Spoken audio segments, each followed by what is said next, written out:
네, 여러분 안녕하세요. 분당제일교회 최승용 목사입니다. 저희가 두 번에 걸쳐서 우리 박진영과 구원파에 대한 것을 알아보았습니다. 구원파가 전반적으로 어떠한 흐름인지, 어떠한 주의를 따르고 있는지에 대해서 제가 한 2시간 동안 여러분들께 강의를 드렸습니다. 간략하게 한번 정의를 한번 해보도록 하겠습니다. 구원파란 무엇인가라는 것이죠. 이거는 초대교회에 있었던 영지주의와 현대 신학의 흐름 가운데 자유주의 신학의 결합판으로서 지금 구원파는 신학의 흐름을 가지고 있다라는 것이에요. 그래서 이 영지주의 가운데 이 구원파가 어떠한 것을 채택을 했냐 하면 바로 육은 악하고 영은 완전하다라는 것을 믿은 거예요.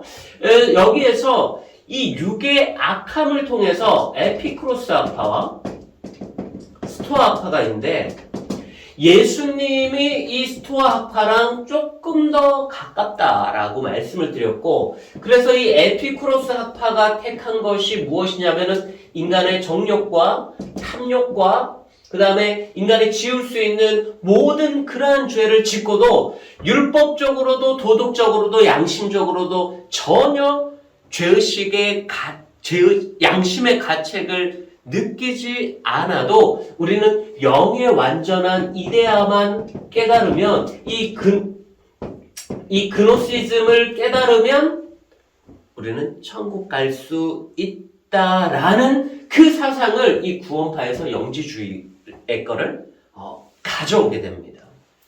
어떻게 보면 참 너무나도 신앙생활을 편하게 할 수 있는 거예요. 나는 하고 싶은 대로 하고 죄 짓고 싶은 대로 죄 짓고, 지금 현대 우리 사회가 흘러가는 그런 동성애 문제라든지 여러 가지 사회의 악한 모든 부분들을 신경을 안 쓸 수 있어요. 신학적으로 대답을 안 할 수가 있어요. 그것은 그들만의 문제고 그 사회의 문제이다.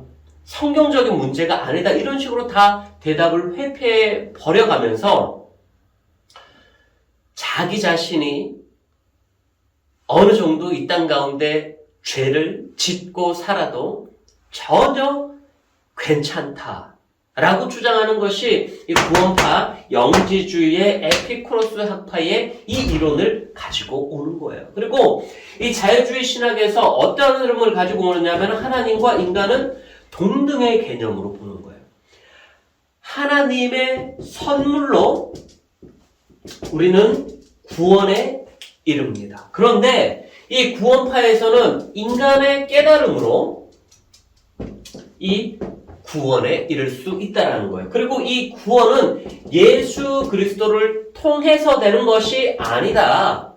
예수 그리스도는 구원자의 개념이 아니라 계시자의 어떠한 개념으로서 어떠한 깨달음을 가져다 주는가? 바로 예수 그리스도께서 이 땅 가운데 오셔서 그 구약시대 때 왕으로도 와서도 안 됐고, 선지자로 와서도 안 됐고, 사사로 와서도 그 풀지 못했던 죄의 문제를 예수 그리스도가 풀고, 그 예수 그리스도의 단번의 희생의 십자가 사건을 통해서 너희의 과거의 죄, 현재의 죄, 미래의 죄까지 다 용서가 되었는데 이것을 믿으면 너희가 구원을 받는다. 이 예수 그리스도를 통해서 구원을 받는 것이 아니라 예수 그리스도의 십자가의 달리심으로 우리 과거, 현재, 미래 모든 죄사함, 그 죄사함에 초점이 맞춰져 있는 것이 바로 이 구원파다라는 것이에요. 그래서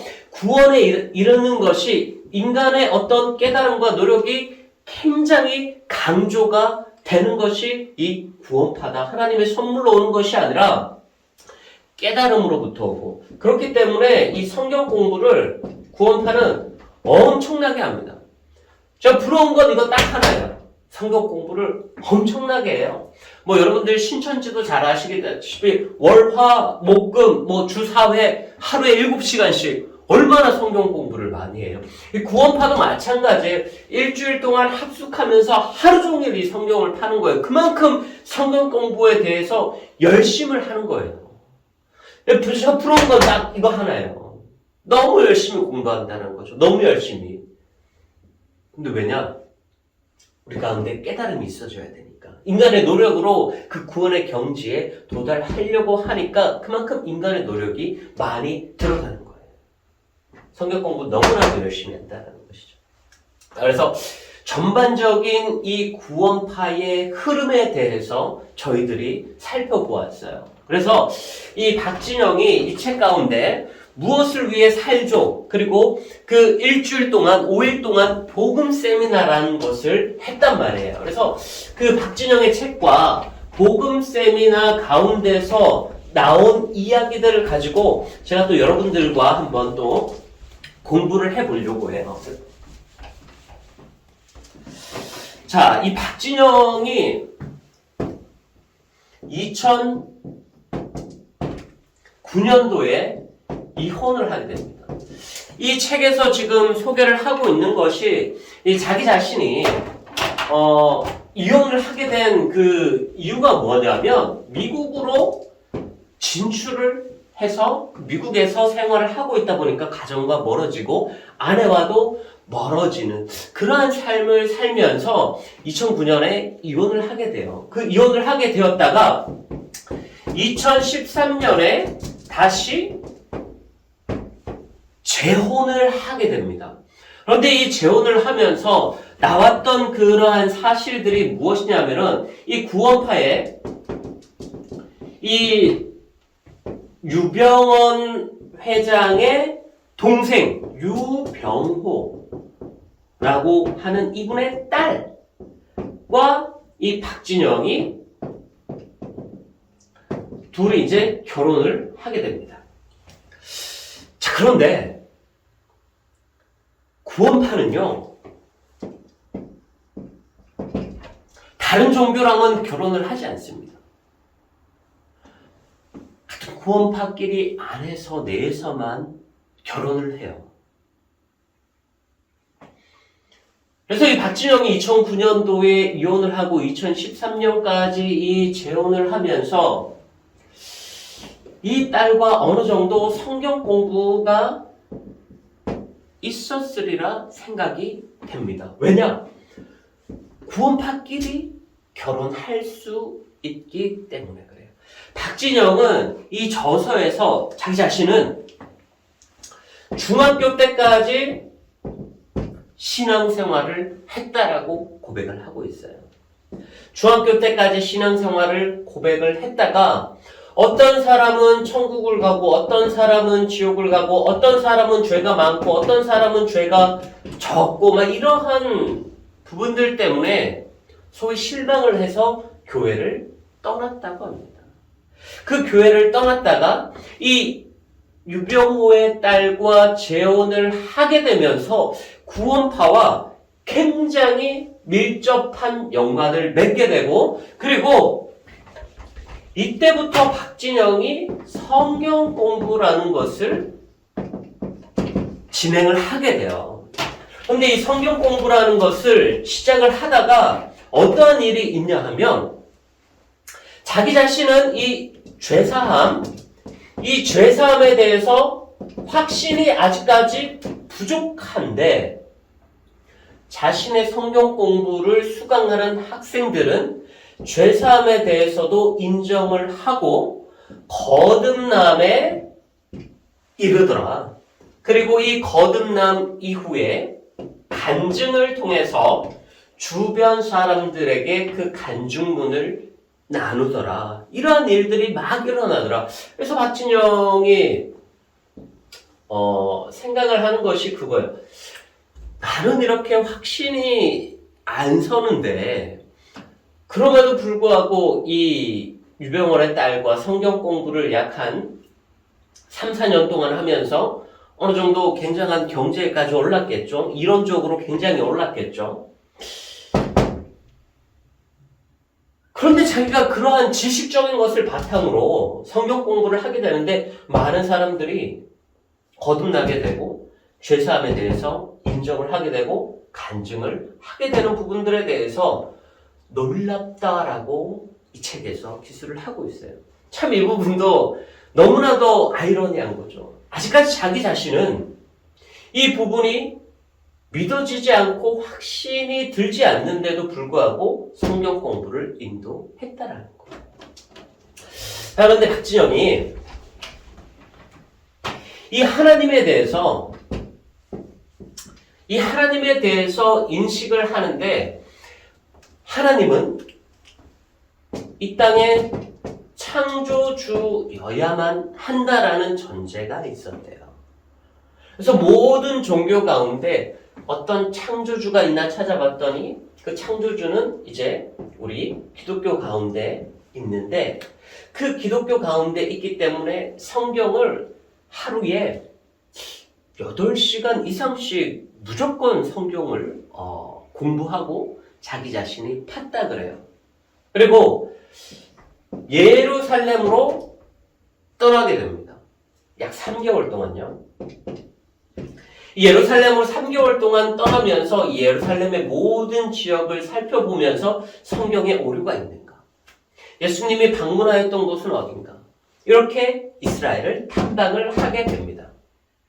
굉장히 열심이죠. 자, 그런데 이러한 모든 것들이 어디에 있느냐? 자, 구원파는요, 깨달음이 있어야 되는데, 이 깨달음 가운데 인간의 노력, 엄청나게 필요합니다. 우리 하나님으로부터 받는 선물이라고 고백하잖아요. 그런데 구원파는 자기 자신을 깨달아야 돼요. 그렇기 때문에 이 성경을 알아가려고 하는 노력과 예루살렘에서 3개월 동안 여행을 하면서 그곳을 탐방하면서 참으로 보고 배웠던 모든 것들이 인간의 노력이었다라는 것이에요.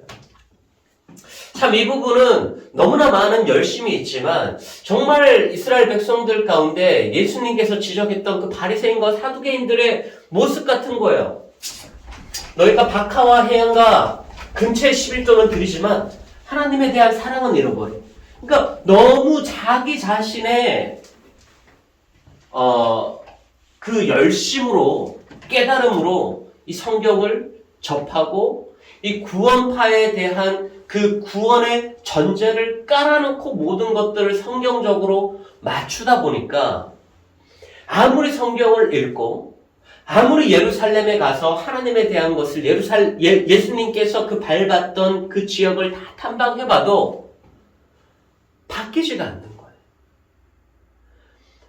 왜냐하면 구원은 믿음은 하나님의 선물로부터 하나님으로부터 받아야 되는데 이것이 자기 자신이 찾아가는 여정이 되니까 바뀌어지질 않는 거죠.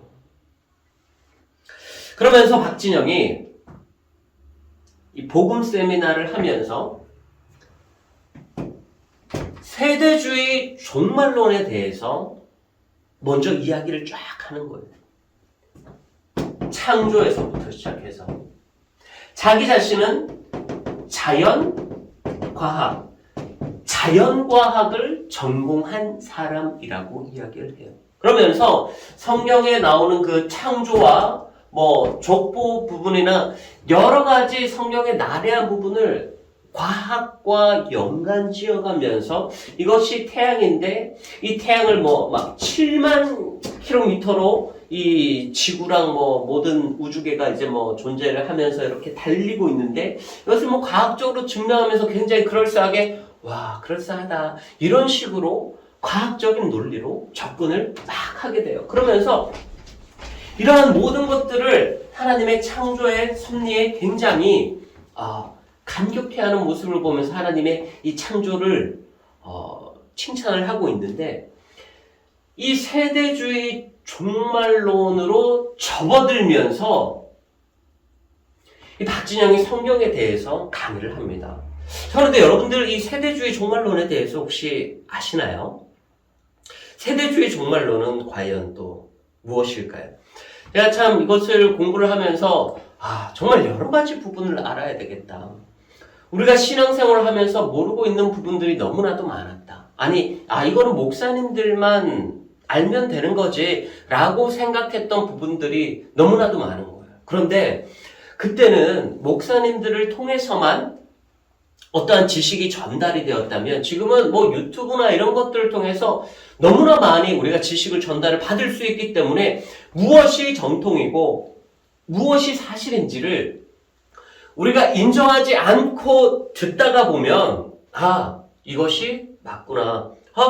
이거 맞네. 이런 식으로 우리가 흔히 이 대중 미디어 가운데 우리가 빠져들 수밖에 없다라는 거예요. 자, 그러면 이 세대주의 종말론에 대해서 제가 여러분들한테 한번 설명을 드리도록 하겠습니다. 자, 이 세대주의 종말론을 바라보는 그 입장 가운데 유대교는 이 세대주의 종말론을 어떻게 바라보는가?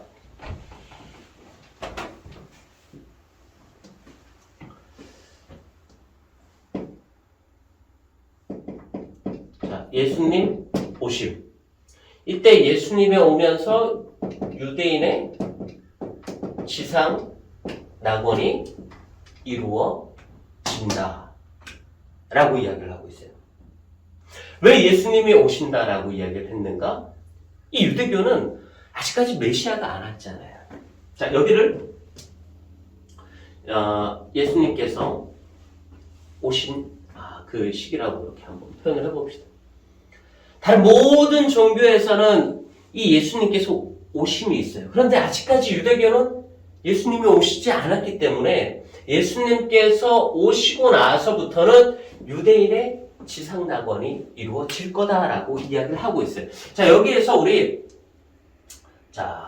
기독교는 여기에서 어떠한 흐름을 취하고 있는가? 여기에서 예수님께서 오셨어요. 이 부분은 이제 구약이고 여기는 신약입니다. 자, 그러면 예수님께서 오시는 이 때를 우리는 무엇이라고 하냐면 우리는 재림이라고 불러요. 재림이라고 부르죠. 그리고 이 재림이 오고 여기에서 나눠지는 거예요. 천국과 지옥으로 나눠지게 됩니다. 자, 그런데 여기에서 세대주의는 이 부분을 어떻게 바라보는가? 이 예수님께서 오실 때를 재림이라고 봅니다. 자, 그런데 예수님이 재림하시기 전에 뭐가 있냐면 천년 왕국이 있다 그래요. 자, 그럼 이 천년 왕국이 있기 전에 또 무엇이 있느냐? 7년간 대환란이 있다라고 이야기를 합니다. 자, 그러면 이 7년간 대환란이 있는 이 시기는 언제냐? 예수님께서 이 땅 가운데 오실 때. 그러니까 세대주의는 예수님께서 세 번 오시는 거예요. 초림 때 오고 우리 휴거가 일어날 때 오고 마지막에 재림으로 이 세 번 온다라고 이제 이야기를 하고 있는데 여기에서 이제 예수님께서 오십니다. 예수님께서 오실 때 우리 믿는 성도들이 휴거를 하게 되죠. 이 휴거를 하게 되는데 이 휴거에서 이 7년 동안 휴거한 성도들이 예수님과 더불어 어린 양의 혼인 잔치 가운데 있는 거예요. 어떻게 보면 이 7년간의 대환란을 이 믿는 성도들은 피하게 되는 거죠. 휴거된 상태에 있으니까. 그리고 천년 왕국 후에 예수님께서 재림한다.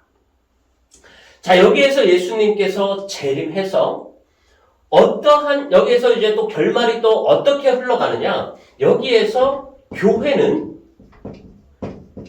들림을 받게 된다. 이러한 용어를 쓰고 있는데, 즉 이것이 무슨 뜻이냐 하면 유대교 유대교라고 하기보다는 유대인이라고 합시다. 유대인 지상 낙원으로 이루어가는 거예요.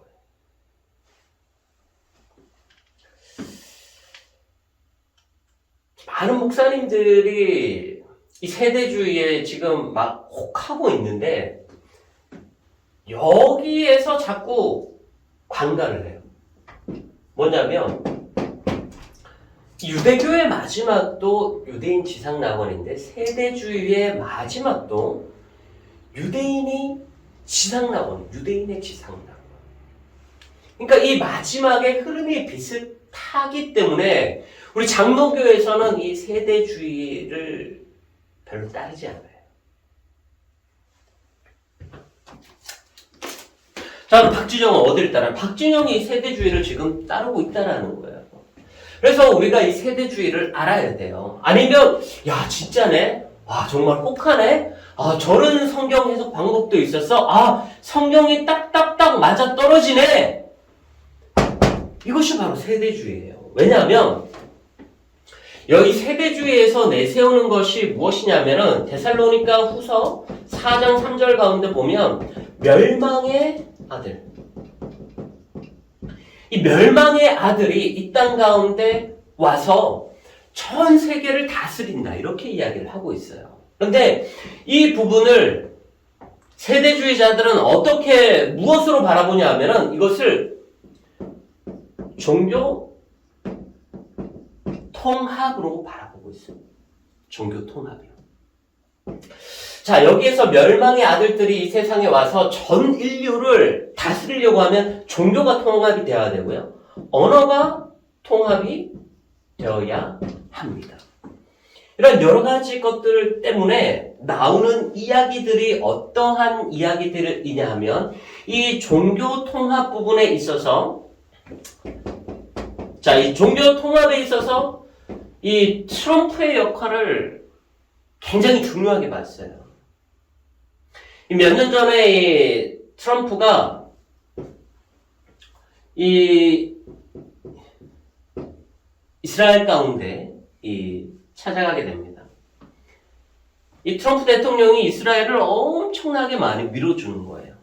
엄청나게 많이 밀어주면서 이 이스라엘이 그 중동 지역에서 살아남을 수 있도록 그리고 국가로 존재할 수 있도록 그리고 모든 중동 지방에서 중동 1차 전쟁, 2차 전쟁, 3차 전쟁까지 미국이 다 지원을 해줬어요.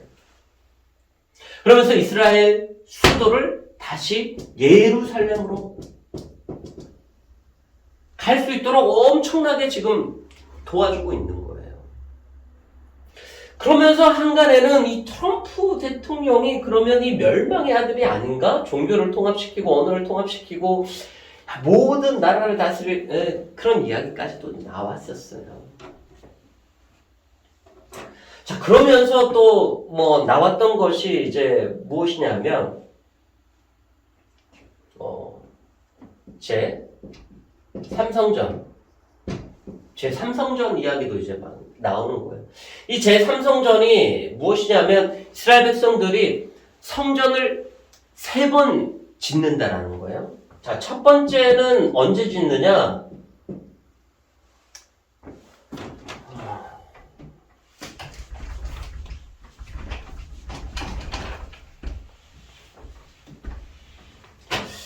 첫 번째는 언제 짓느냐? 이 구약시대 때 솔로몬 때 1성전을 짓잖아요. 자, 그리고 나서 이 솔로몬 성전이 파괴되고 나서 두 번째로 스룹바벨이 바벨론 포로에서 귀향해서 다시 예루살렘 성전을 재건을 합니다. 이때 이 두 번째 지어진 성전이에요. 그리고 이 제3성전이 언제 세워지느냐? 지금 이제 이 신약 시대 때 지금 이 7년간 대환란 오기 전에 이때 세 번째 성전이 지어진다라는 거예요. 그 세 번째 성전이 지어지고 그리고 나서 7년간 대환란, 휴거, 천년왕국 이렇게 이어진다라는 것이 이 세대주의자들의 주장이거든요. 그런데 이 세 번째 성전에 그런 조짐들이 보여지기 시작을 하는 거예요. 그러니까 종교 통합의 문제도 이러한 조짐들이 보여지기 시작을 하는 거예요. WCC라든지 그리고 로마 캐톨릭 그리고 뭐 이슬람 뭐 할 것 없이 다 같이 모여가지고 우리가 종교 통합을 이루자. 그러면서 이 트럼프 이 재임 기간에 이 종교 통합이 이루어질 뻔했어요. 진짜 도장을 찍을 뻔했어요. 그런데 실패로 끝났어요. 그래서 종교 통합까지는 아직 이루어지지 않았는데 이 종교 통합이 이루어지면서 세 번째 예루살렘 성전이 지어진다는 이러한 이야기들 가운데 지금 유대인들이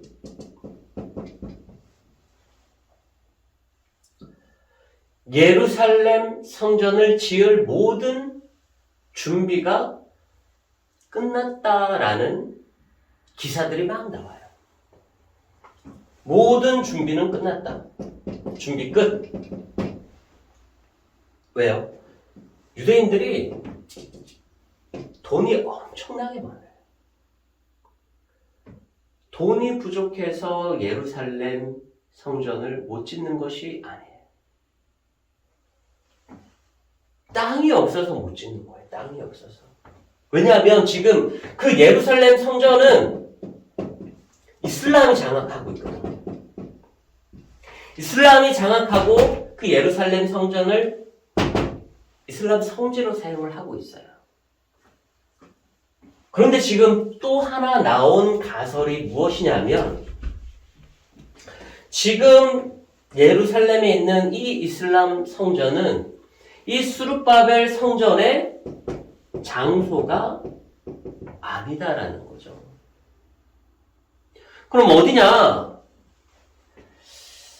AD 70년경에 이 AD 70년경에 디도 장군을 통해서 이 예루살렘 성전이 다 무너져 버리거든요. 그 무너져 버릴 때 이 디도 장군의 로마의 그 로마 군대의 주둔지였다. 그러면서 새로운 학설이 이제 제기가 되는 것이 무엇이냐 하면 이 예루살렘 성전 그 바로 옆쪽에 터가 정말 이 솔로몬 성전, 수르바벨 성전의 터다. 그러면서 지금 여기에 예루살렘 성전을 지으려고 모든 유대인들의 준비가 되어져 가고 있다는 거예요. 자, 이렇게 되다 보니까 막 듣는 사람들이 야, 진짜 그런가 막 신문 기사까지도 막 보여주면서 그렇게 되고 있는 흐름들을 막 보여주니까 야, 정말 그런가 보다. 세대주의 종말론이 정말 이 성경적인 흐름인 것 같다. 성경에서 다 예언한 것이다. 성경의 예언대로 지금 되는 것이다. 이런 식으로 박진영이 지금 다 짜맞춰 가고 있다라는 거예요. 자, 그런데 그럴 수밖에 없는 게 이 유대인들의 이 돈이 얼마나 많냐면 미국에 100대 글로벌 기업이에요. 100대 기업.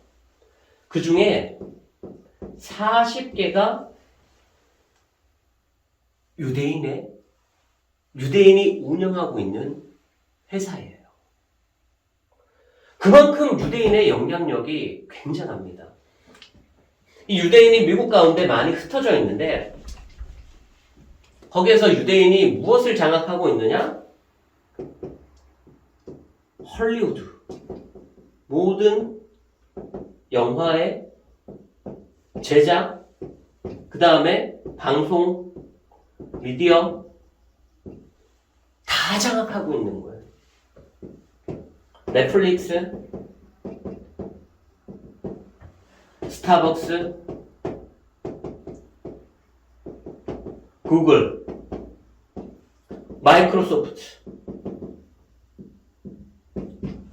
마이크로소프트 초대 창시자가 빌 게이츠입니다.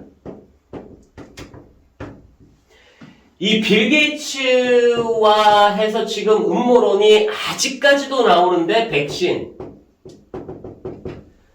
그리고 그 백신을 통해서 칩 이식한다. 여러 가지 음모론이 나오고 있죠. 이 선상 가운데 있는 거예요. 유대기업이에요, 유대기업. 빌 게이츠 유대인이에요. 이러한 선상 가운데 있으니까 그러한 음모론이 계속 나오고 뒷받침되고, 와, 정말 그런가, 정말 그런가, 사람들을 솔깃하게 만드는 것이죠. 자, 이 칩과 관련해서는 초창기 때 이 칩을 뭐라고 봤냐면 88723 이 바코드로 본 거예요.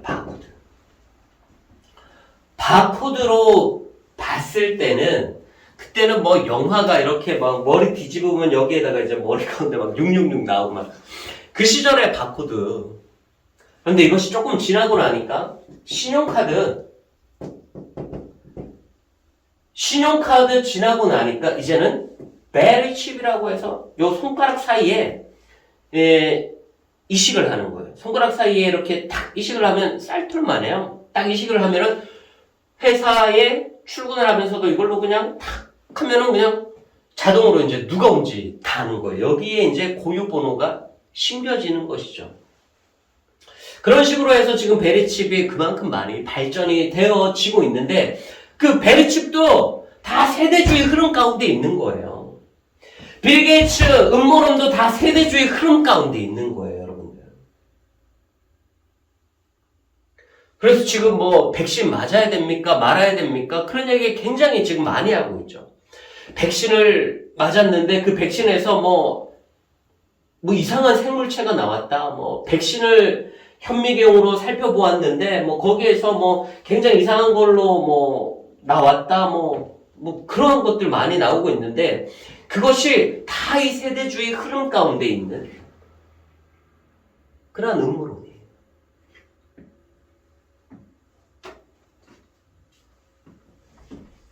자, 이 유대인들이 이렇게 돈이 많잖아요. 유대인들이 이렇게 돈이 많으면서 지금 세상을 움직이려고 하고 있습니다. 아니, 유대인들에 의해서 지금 세상은 움직여지고 있다고 해도 과언이 아닌 거예요. 구글과 마이크로소프트, 이 두 가지만 들어도 우리가, 이 두 가지를 놓고 우리가 살아갈 수 있나요? 없잖아요. 그래서 더 이 세대주의 종말론에 대해서 많은 교파들이 열광을 하고 있는 것 같아요. 이 세대주의 종말론에 대해서. 자, 그럼 우리 장로교는 도대체 어디에 있는가? 장로교는 알아야 되겠죠. 장로교는. 자, 우리 개혁교회. 자, 우리 개혁교회 장로교는 여기 재림이에요. 개혁교회 장로교는 이 천년왕국에 대해서 인정을 안 합니다.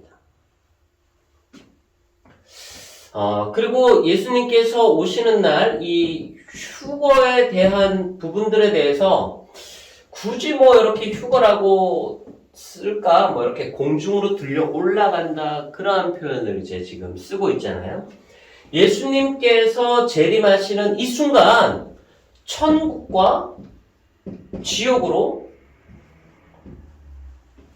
나눠지는 이 무천년설.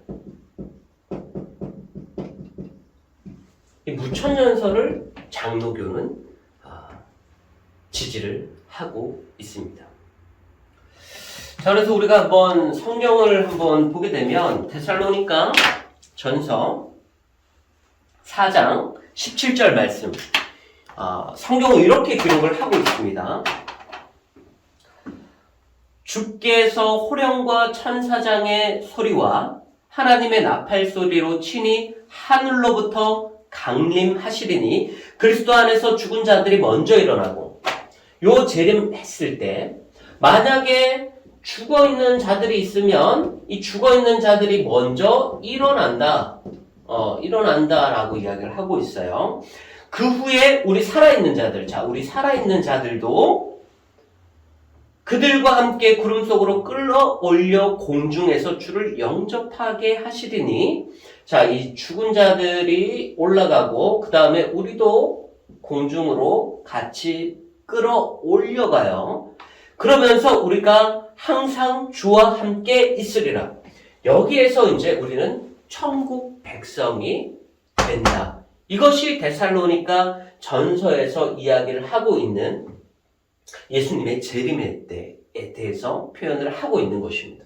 자, 그런데 이러한 부분들이 왜 세대주의에서 이러한 이야기들을 막 하고 있느냐? 이 데살로니가 후서 2장 3절 말씀에 보면 먼저 배교하는 일이 있고 저 불법의 사람 곧 멸망의 아들이 나타나기 전에는 그날이 이르지 아니하리니 그는 대적하는 자라 시인이라고 불리는 모든 것과 숭배함을 받는 것에 대항하여 그 위에 자기를 높이고 하나님의 성전에 앉아 자기를 하나님이라고 내세우느니라. 이것이 적 그리스도라고 이야기를 합니다.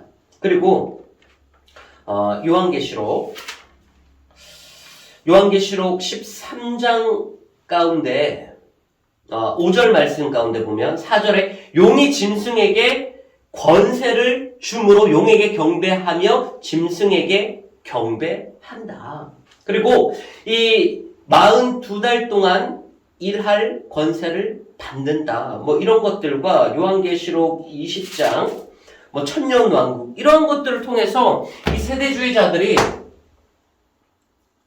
그런 것들을 이제 껴맞추면서 이 유대인 지상 낙원과 유대인의 흐름과 세대주의의 이 흐름, 여기 동일 선상으로 바라보고 있는 거예요. 그런데 이 유대교가 메시아가 아직 안 왔잖아요. 그런데 유대인의 예수님이 오시고 나면 유대인 지상낙원인데 이 세대주의의 결말도 유대인 지상낙원인데 이 흐름을 조장하는 단체가 있는데 그것이 바로 프리메이슨입니다. 여기에 함정이 있는 거예요. 그러니까 이들은 유대교와 세대주의 결과적으로는 마지막을 유대인 지상낙원으로 보고 있는 거예요. 예수님이 이 땅에 오셨다 안 오셨다 크게 상관하지 않아요. 솔로몬 1, 2, 3성전 이렇게 끌어가는 것들, 베르치 끌어가는 것들, 그 다음에 모든 종교를 통합하고 모든 언어들을 통합하는 것들, 이 모든 배후에는 프리메이슨이 있고, 그리고 그들의 마지막 목표는 결국은 이 유대교예요. 여기에 함정이 있는 거예요. 여기에 함정. 그렇기 때문에 세대주의가 안 되는 거예요. 그런데 개혁교회 우리 켈빈 장로교 외에 많은 우리 교파들이 세대주의를 따르고 있어요. 왜냐하면 너무 혹하기 때문에. 진짜네? 정말 그러네? 제3성전 이러한 흐름이 지금 있네? 뭔가 막 칩을 씹네? 정말 성경대로 되어져 가네? 그런데 뒤에 배우는 프리메이슨이고 결과적으로는 유대인 지상 낙원이기 때문에 이 세대주의는 위험합니다. 성경에서 이야기하는 이것 그 외에 많은 것들을 우리가 상상하면 이단에 빠질 위험이 많습니다. 이 예수님의 재림의 모습을 가장 성경 가운데 유사하게 표현한 데가 마태복음 17장의 변화산 사건이거든요. 그 마태복음 17장의 변화산 사건을 바라보면서 예수님의 재림이 이런 모습으로 올 수 있구나. 우리가 한번 상상은 해볼 수가 있어요. 모세와 엘리야가 예수와 더불어 말할 때 이 변화산에서 세 사람이 있는데 여기에서 모세와 엘리야 그 앞에서 변형이 되었다 그래요. 변형. 자, 이 변형이 되는 건 우리가 예수님이 재림할 때 우리 부활체를 입는단 말이에요. 죽은 사람도 부활체를 입고 우리 산 사람도 부활체를 입고 우리는 천국에 들어갈 건데 이 변형되었다. 여기에서 우리가 한번 더 유추를 해볼 수가 있어요. 그 얼굴이 해같이 빛나며 옷이 빛과 같이 휘어졌더라. 그때 모세 그리고 엘리야 그리고 예수님 이 세 사람이 한 공간에 있었다라는 거예요. 이 세 사람이 한 공간이 중요한 거예요. 한 공간. 하나의 공간. 왜냐면 모세와 엘리야는 승천했다고 하지만 모세도 승천했다 그런 이야기도 있지만 어쨌든 이 죽은 사람들과 예수님이 한 공간에 있는 거예요. 한 공간. 죽은 자들도 일어나고 살아있는 자들도 올라가서 하나의 공간이 되는. 저는 가끔가다 그런 생각도 한번 해본 적이 있어요. 어떤 생각이냐면 야, 이때까지 모든 인류가 죽었다가 살아났는데 이 지구상의 그 많은 사람들이 어떻게 다 같이 한 공간에 있을 수 있을까? 그런 생각도 한번 해본 적이 있어요. 그런데 이 변화산 사건을 목격하는 순간 뭐가 사라지냐면 공간이 사라지는 거예요. 그리고 시간도 사라지는 거예요. 이것이 천국이에요. 이것이 우리 장로교가 인정하는 이 천국의 개념이에요. 그리고 종말론의 개념이에요. 여기에서 너무나 많이 떠나서 우리가 상상하고 이해하는 것은 이단에 빠질 가능성이 많아요. 세대주의 종말론으로 흘러갈 수 있는 경향이 너무나도 많습니다. 자, 그래서 여러분들이 이번 시간에는 이 세대주의 종말론이 어떠한 것인가를 여러분들이 잘 기억하면서 유대교와 세대주의 이것의 결말은 유대인 지상 낙원을 이루려고 하는 것이다. 그래서 세대주의 종말론이 위험하다. 이것을 여러분들이 꼭 기억하면서 우리 한 주간도 하나님 말씀 굳건하게 붙들고 이 변화산에서 예수님과 모세와 엘리야가 같은 한 공간에 그 이전 사람과 지금 현재 사람이 같은 한 공간에 있으면서 옷이 변형되고 얼굴이 해같이 빛나고 그곳에서 너무나도 좋아서 베드로가 여기 있는 것이 좋사오니 이렇게 표현을 했던 것처럼 우리 한 주간도 이 하나님의 나라, 이 천국을 생각하면서 이 땅을 정말 승리하며 살아갈 수 있는 저와 여러분들이 될 수 있기를 주의 이름으로 간절히 축복합니다. 우리 다음 시간에도 계속해서 이 박진영 이 책을 한번 살펴보면서 우리가 공부해야 될 것들이 무엇이 있는가 우리 다음 시간에 또 만나도록 하겠습니다. 자, 그럼 한 주 동안 승리하시고 사랑하고 축복합니다. 감사합니다.